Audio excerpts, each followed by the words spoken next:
This channel does not promote any violent, harmful, or illegal activities. All content provided by this channel is meant for an educational purpose only. পরে খবরে আসি তিলোত্তমা কাণ্ডে সতর্ক রাজ্য প্রশাসন। আরজিকর কাণ্ড নিয়ে বেফাঁস মন্তব্য এড়াতেই কড়া বার্তা মুখ্যমন্ত্রী মমতা বন্দ্যোপাধ্যায়। মুখ্যমন্ত্রী ছাড়া প্রশাসনের আর কেউ এ বিষয়ে বিবৃতি দিতে পারবেন না। রাজ্য মন্ত্রিসভার বৈঠকে নির্দেশ দিয়েছেন মুখ্যমন্ত্রী। খবর সূত্রে দিনে দুবার ব্যবহার করো স্টপেজ ক্রিম আর নিজেকে রাখো evergreen Keya Seth aroma therapy stoppage cream আর খুঁজে পাও নতুন আমিকে।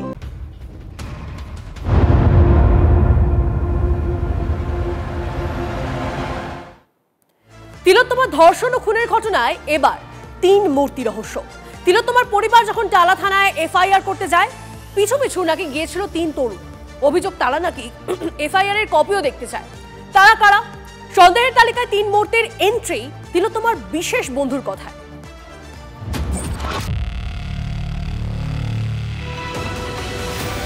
তিলোত্তমার ধর্ষণ ও খুন থেকে ময়না তদন্ত কিংবা শেষ যাত্রায় পুলিশের তৎপরতা, সব ধাপেই প্রশ্নের শেষ নেই।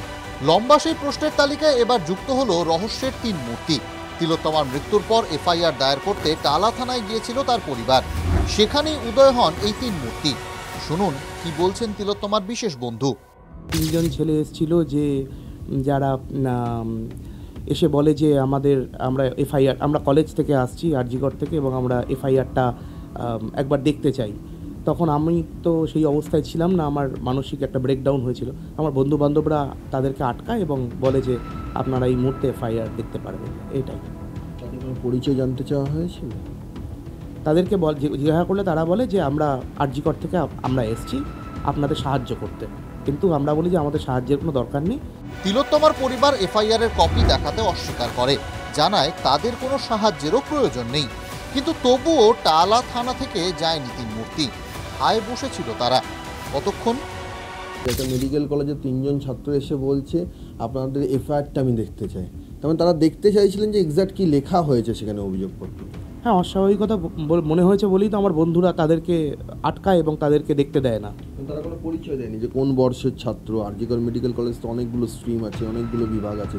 জানতে চাওয়ার পরেও তারা কিছু বলেন না, সেরকম কিছু বলেনি। না। কতক্ষণ ছিল তারা? যতক্ষণ আমরা ছিলাম, আমরা চলে আসার অবধি তাদেরকে আমরা দেখেছি।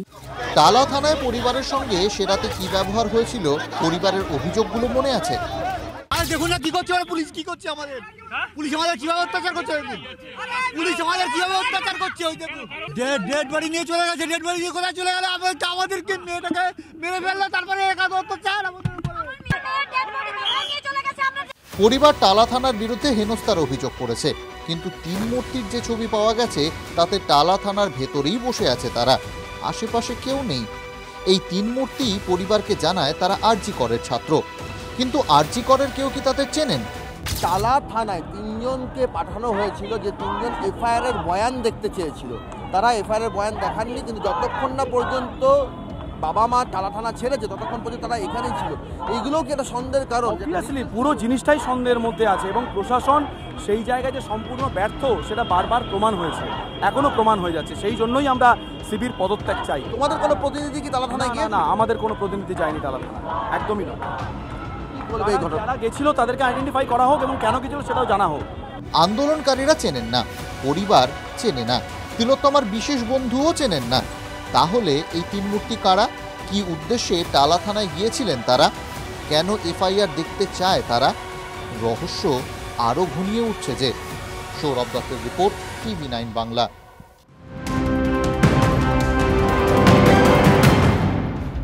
এই মুহূর্তে আরো একটা ব্রেকিং নিউজ দিয়ে আপনাদের। 12 সেপ্টেম্বর রাজ্যের মেডিকেল কলেজে শীর্ষকর্তাদের বৈঠকে ডাকলেন মুখ্যমন্ত্রী। সব মেডিকেল কলেজ ও হাসপাতালের প্রিন্সিপাল, এমএসভিপি এবং ডিরেক্টরদের নিয়ে বৈঠকে বসতে চলেছেন মুখ্যমন্ত্রী।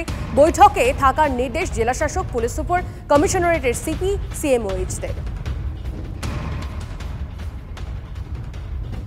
থ্রেড কালচারে অভিযুক্ত ও বহিষ্কৃত ছাত্রদের রাত দখল উত্তরবঙ্গ মেডিকেলে। অধ্যক্ষ ঘেরাও। গভীর রাতে ফের বসল কলেজ কাউন্সিলের বৈঠক।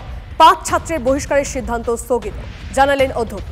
আজ দুপুরে ফের বসবে কলেজ কাউন্সিলের বৈঠক, আর সেখানেই চূড়ান্ত সিদ্ধান্ত হবে। গত কলেজ কাউন্সিলের বৈঠক অধ্যক্ষের বিরুদ্ধে তদন্তের সুপারিশ এবং ডিন, সহকারী ডিন ও আরএমওকে ছুটিতে পাঠানোর সুপারিশ ছাড়াও মোট 9 জনের বিরুদ্ধে কঠোর পদক্ষেপ করা হয়েছিল। হঠাৎ করে এই 5 জন ছাত্রর উপরে একটা হঠাৎ করে এক্সপালশনের একটা নোটিশ চলে এলো। আমরাও সেটা বুঝতে পারলাম না বলেই আমরা আজকে ছুটে এলাম এখানে। আমরা জানার চেষ্টা করলাম, সেই চেষ্টাটা আমরা বিফলে, কারণ আমরা এখনো কিছু জানতে পারিনি। আজকে জাস্ট এই মিটিংটার পরে এটাই জানা গেল যে আজকের জন্য এই লেটারটা মানে এখন অব্দি বন্ধ করে রাখা হচ্ছে, অর্ডারটা স্থগিত রাখা হয়েছে, কোনো এক্সপালশন হচ্ছে না এবং ওখানে কোথাও এক্সপালশন শব্দটা লেখা ছিল না। থ্রেট কালচার এটা আমরাও সাপোর্ট করি না, কেউই সাপোর্ট করে না, ঠিক আছে। যদি এরকম কিছু হয়ে থাকে আমি চাই কলেজ কাউন্সিলে সেটা নিয়ে কথা উঠুক এবং যারা সত্যি এর মধ্যে দোষী যদি কেউ প্রমাণিত হয় তাহলে তারা শাস্তি পাক। কিন্তু আজকে আমরা কোনো নির্দোষকে যেন সাজা না দিয়ে ফেলি। আজকে এক্সপালশন জিনিসটা কিন্তু খুব ছোট একটা ওয়ার্ড হতে পারে, কিন্তু এর মানে গভীরতাটা কিন্তু ছোট নয়। যাদের নাম এখানে আছে তাদের যেহেতু ছেড়ে চলে যেতে বলা হয়েছে এই অর্ডারটায়, তো সেই জন্য এই রাত্রে ওদের যাওয়া একটা প্রবলেম হতে পারে, এইটা আমরা ফিল করেছি। প্লাস ওরা যে রিকোয়েস্ট গুলো করেছে আমাদের যে অ্যাপিল গুলো করেছে সেই অ্যাপিলের মধ্যে এগুলো ছিল। ওরা কিছু ডকুমেন্টও দিয়েছে আর ওরা কিছু আমাদের সাবমিশনও দিয়েছে, ওরা অনেক কিছু কাগজপত্র জমা দিয়েছে, সেগুলোর ভিত্তিতে আমরা এটা